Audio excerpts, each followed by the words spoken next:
ہمارے ساتویں امام نے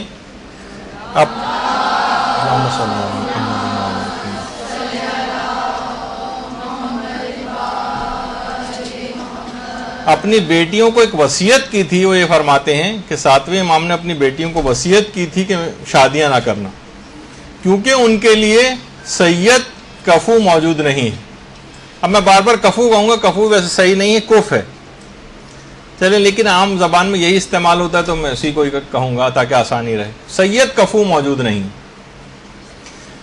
تو یہ بات بھی بالکل غلط ہے، کیونکہ ایک عالم گزرے ہمارے شیخ مہدی منصوری، ان کی کتاب حیات الست، اس میں انہوں نے اس نظریے کو جو پیش کیا ہے تاریخی اعتبار سے، یہ یعقوبی نام کا ایک شخص گزرا ہے جس کی تاریخ یعقوبی، یہ اہل سنت تھا، سنی عالم دین تھا، اور اس نے کہا ہے کہ ہمارے ساتویں امام وصیت کر کے منع کر کے گئے تھے اپنی بیٹیوں کو کہ تم شادیاں نہ کرنا. اور اس سے ان لوگوں نے خود ہی یہ نتیجہ نکالا، کیونکہ اس زمانے میں کوئی سید موجود نہیں تھا، اس وجہ سے ان کی شادیاں کہیں ہو نہیں سکتی تھیں. تو سب سے پہلی بات تو یہ کہ تاریخ یعقوبی علماء اہل سنت میں سے ایک عالم یعقوبی کی لکھی ہوئی ہے جو تاریخ دان تھے. اور پھر دوسری بات علماء نے یہ کہی کہ امام ایسی وصیت کو کر نہیں سکتے تھے کہ جو کہ سنت رسول کے خلاف تھی. امام سے بعید تھا کہ امام ایسی وصیت کر کے جاتے اور اپنی لڑکیوں کو شادی سے منع کر کے جاتے. شیخ عباس قمی نے باقاعدہ منتہی الاعمال، ایک تو دیکھیے منتہی الاعمال شیخ عباس قمی کی لکھی ہوئی ہے، اور ایک منتہی الاعمال جو ہے وہ علامہ جلال الدین سیوطی کی بھی، وہ ایک حدیث کی شرح ہے اور ہماری جو ہے وہ ائمہ کی تاریخ پر ہے. اس میں انہوں نے لکھا ہے کہ حضرت امام موسیٰ کاظم علیہ السلام کی 18 بیٹیاں تھیں.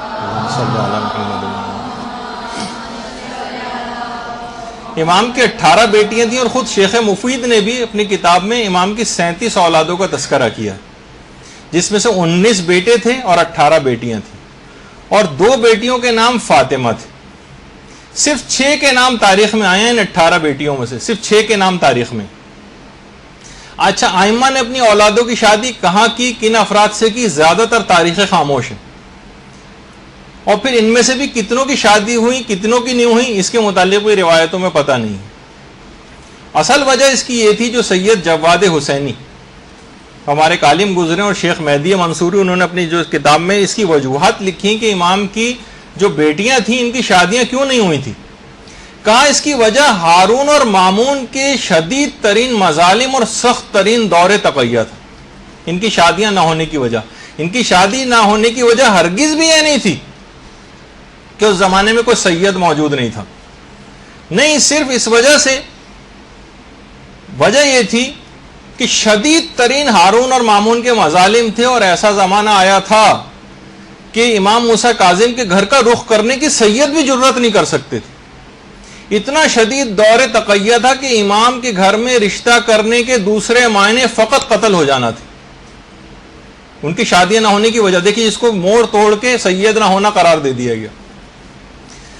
اچھا، ایک تو وجہ یہ تھی. دوسری وجہ تھی کہ امام علی رضا علیہ السلام کا خاندان سے دور ہونا. امام اپنے خاندان سے بہت دور تھے، اور اس وجہ سے اپنی بہنوں سے بہت دور تھے. یہی وجہ ہے کہ حضرت معصومہ قم نے بھی جب خراسان کی طرف جو سفر کیا تھا اپنے بھائی سے ملنے کے لیے تو دوران سفر ہی انتقال کیا تھا. لہٰذا یہ سخت ترین حالات جو تھے، اس میں امام موسیٰ کاظم علیہ السلام کا قید خانے میں رہنا اور ان کی زندانی جو تھی یہ خود ایک بہت بڑی وجہ تھی. امام رضا علیہ السلام کا خاندان سے دور ہونا، شدید ترین مظالم، سخت ترین دور تقیہ، وہاں رشتہ کرنے کے معنی قتل ہو جانا، اور امام موسیٰ کاظم علیہ السلام کی زندانی اور امام علی رضا علیہ السلام کا خاندان سے دور ہونا اس کے اسباب میں تھا کہ ان کی بہت سی بیٹیوں کی شادی نہیں ہو سکی.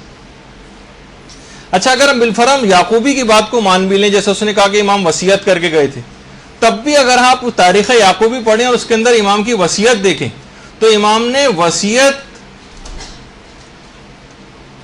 کی وجہ سے، یعنی امام کے جو وصیت کے الفاظ تھے، اصل تو یہی باتیں تھیں، افلاس، غربت، غریب الوطنی، پابندیاں وغیرہ، لیکن امام کے اگر ہم کہیں کہ وہ جو وصیت بھی اگر امام کر کے گئے تھے تو وصیت کے الفاظ بھی ہیں.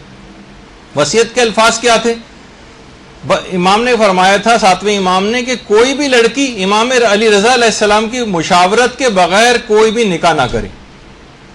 اس وصیت کے اندر یہ تھا، یعنی ان کی مشورے سے شادی ہونی چاہیے، کیونکہ امام علی رضا ان کی شادی کے معاملات سے زیادہ آگاہ تر ہیں، لہٰذا یہ جس لڑکی کے جس شوہر کو پسند کریں یہ ان سے شادی کرے، اور جس کو یہ رد کر دیں ان سے یہ لڑکی بھی رد کر دے. یہ اس وصیت میں سے تھا. تو ان کی وصیت میں تھا کہ میرے بعد حجت خدا امام علی رضا ہیں، اور ہر کام میں بشمول شادی ان کی اطاعت کرنی ہے، کیونکہ یہ سب سے بہتر اور آگاہ تر ہے. یعنی ان سے مشورہ لے کر شادی کرنی ہے. وجہ اس کی یہ تھی مشورے کی کہ خاندان اہل بیت کی جاسوسی کے لیے بہت سے افراد کے رشتے بھجوائے جاتے تھے کہ جو داماد کے طور پر گھر کے اندر داخل ہو سکیں اور سارے راز لے سکیں. لہٰذا امام علی رضا کی مشاورت کو لازمی قرار دیا گیا.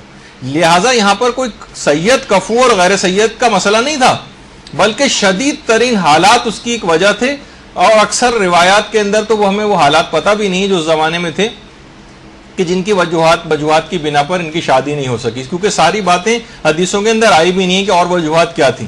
کیونکہ کتنے ہی ایسا آپ دیکھتی ہیں کہ حضرت عیسیٰ کی شادی نہیں ہوئی، حضرت یحییٰ کی شادی نہیں ہوئی. ان کی وجوہات کیا تھیں آج تک کسی کو پتہ نہیں چل سکا. نہ روایت میں اس کا تذکرہ ہو کہ حضرت عیسیٰ نے شادی کیوں نہیں کی تھی، حضرت یحییٰ نے شادی کیوں نہیں کی تھی. خود امام زمانہ علیہ السلام کی شادی کا کنفرم نہیں ہے کہ ہوئی بھی ہے نہیں ہوئی. تو یہ سب مسئلے، ان سب کی مصلحتیں ہمیں نہیں پتہ. تو ہم خود کہ ان کی شادی ان کی بیٹیوں کی نہیں ہوئی تھی تو لہٰذا ہم کوئی خود ساختہ نظریہ بنا لیں کیونکہ سید اویلیبل نہیں تھا اس وجہ سے شادی نہیں ہوئی. تو یہ ایک بہت بعید بات ہے. ان کے اماموں کے سے منسوب کرنا یہ بات اپنے خود ساختہ نظریے کو کسی طور پر بھی درست نہیں. تو اچھا، پھر دوسری بات یہ کہ ہمیں خاندان اہل بیت کی جو لڑکیاں ہیں نا، ان کا عام آج کل کے زمانے کی لڑکیوں سے موازنہ نہیں کرنا چاہیے. دیکھیے وہ امام کی سگی بیٹیاں تھیں، اخلاق میں اور عمل میں تربیت یافتہ. شادی نہ ہونے کے سبب معاذاللہ کسی گناہ میں ان کے پڑنے کا امکان نہیں تھا.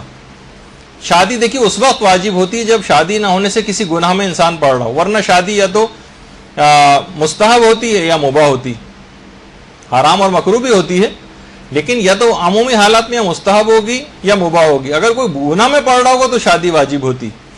جو اس زمانے میں رشتے آ رہے تھے ان لڑکیوں کے، ان سے یا تو شادی کرنا حرام تھا یا مکروہ تھا.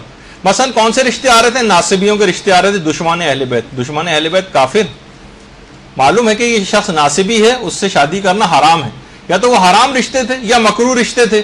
فاسق تھے، شرابی تھے، بد اخلاق تھے، بد کردار تھے، برائیوں کا مرقع اور برائیوں میں ڈوبے ہوئے افراد تھے. ایسے افراد سے شادی کرنا مکروہ تھا. یعنی یا تو اس زمانے کے افراد سے شادی کرنا یا تو حرام تھا جو رشتے آ رہے تھے، یا مکروہ تھا. اور شدید ترین وجہ تو وہی تھی، یعنی شدید ترین جو مظالم تھے، سخت ترین وجہ جو تھی، یعنی سید اور غیر سید کا مسئلہ نہیں تھا. اور ایک وجہ اور ہے جو آیت اللہ سید عبداللہ شیرازی نے نقل کی. آیت اللہ سید عبداللہ شیرازی فرماتے تھے کہ غیر معمولی قید و بند اور پابندیوں کے ساتھ ساتھ انتہائی غربت و افلاس بھی اس کی ایک وجہ تھی. آیت اللہ عبداللہ شیرازی نے فرمایا. اور عیون اخبار الرضا کی ایک روایت بھی پیش کی جو شیخ صدوق کی کتاب ہے عیون اخبار الرضا، کہ جب امام موسیٰ کاظم علیہ السلام سے ہارون نے پوچھا تھا کہ آپ کی بیٹیوں کی شادی کیوں نہیں ہوئی ہے، تو امام نے ایک جملہ فرمایا تھا، غربت کی وجہ سے. غربت، شدید ترین غربت، بھی کھانے کو بھی دستیاب نہیں ہوتی تھی کوئی چیز. شادی کے لیے بہرحال کچھ اخراجات اور اس کی ضرورت ہوتی، کیسے، کیونکہ اور بھی جو افراد تھے اس کے لیے کچھ مہر ہوتا ہے، چلیں وہ بھی اگر وہ نہ ہو تو بعد کی زندگی گزارنے کے لیے کوئی چیز ہوتی ہے. شدید ترین افلاس اور غربت بھی اس کی ایک وجہ تھی جو آیت اللہ عبداللہ شیرازی نے نقل کی. پھر ایک سوال یہ اٹھایا جاتا ہے کہ بھئی دیکھیے یہی تو وجہ ہے کہ حضرت معصومہ قم کی شادی نہیں ہوئی. معصومہ قم کی شادی کیوں نہیں ہوئی تھی؟ دیکھیے ایک تو نام تھا فاطمہ. درود بھیجیے محمد علیہ وسلم.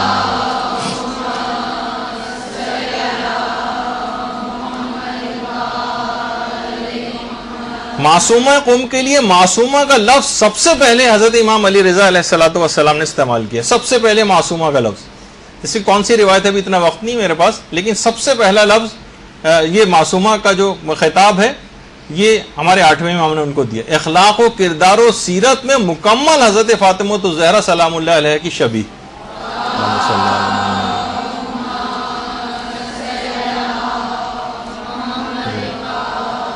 جتنے فضائل شہزادی کے تھے سب کا عکس اور پرتو معصومہ قم کے اندر نظر آتا ہے۔ بہت سے علماء نے تو عملیات کر کے حضرت زہرا کی قبر کا معلوم بھی کرنا چاہا، تو غالباً امیر المومنین خواب میں آئے، مجھے نام نہیں یاد رہا کہ کون سے معصوم، اور کہا کہ تم قبر کا پتہ چلانا کیوں چاہتے ہو کہ حضرت زہرا کہاں پر دفن؟ انہوں نے کہا ہم اس وجہ سے قبر کا پتہ چلانا چاہتے ہیں تاکہ ان کی فیوز و برکات سے ہم فیضیاب ہو سکیں۔ کہا کہ تمہیں جو کچھ مانگنا ہے معصومہ قم کی قبر پہ جا کے مانگو، ساری فضیلتیں حضرت فاطمہ کی ان کو حاصل ہیں۔ اللہم صلی علی محمد۔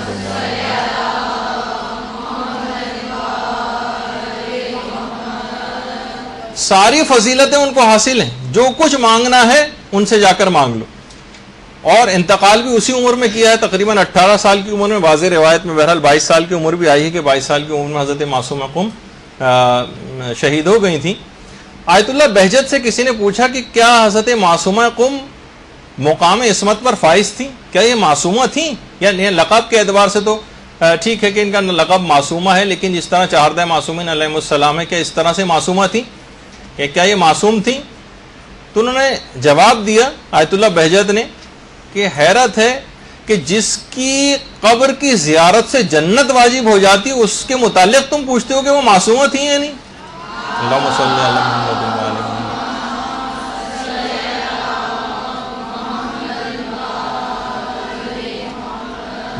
من زارہ فلہ الجنہ، روایت میں کہ جو ان کی قبر کی زیارت کرتا ہے اس پر جنت واجب ہو جاتی۔ جس کی فقط قبر کی زیارت سے جنت واجب ہو جاتی ہو اس کی عصمت کا پوچھتے ہو۔ البتہ جو چہاردہ معصومین علیہ السلام ہیں ان کی عصمت پروردگار کی دی ہوئی تھی، ان کی طرف سے، پروردگار کی طرف سے، اور باقی افراد کی جو عصمت ہے وہ عصمت اکتسابی کہلاتی۔ اس میں ایک فرق ہے، ان کو معصومہ قم جس عصمت کے درجے پر فائز تھیں اسے عصمت اکتسابی، جو خود ریاضت کر کے گناہوں سے مکمل پرہیز کر کے تمام مستحبات و مکروہات ان کی پابندی کر کے اور ایک مقام عصمت کو حاصل کیا جاتا ہے۔ یعنی مکمل طور پر دین اسلام کے اوپر عمل کر کے ڈوب کر جس عصمت اکتسابی نے جو خود سے کسب کی جاتی ہے عصمت، اس کو حاصل کیا تھا معصومان۔ جس طریقے سے ہمارے بہت سے علماء سے سوال پوچھا کہ کیا حضرت خدیجہ معصومہ تھی، تو وہاں سے بھی یہ جواب ملا کہ وہ عصمت اکتسابی رکھتی تھیں۔ حضرت ابو الفضل العباسی علمدار عصمت اکتسابی رکھتے تھے۔ ثانیہ زہرا، اللہم صلی علی محمد و علی محمد۔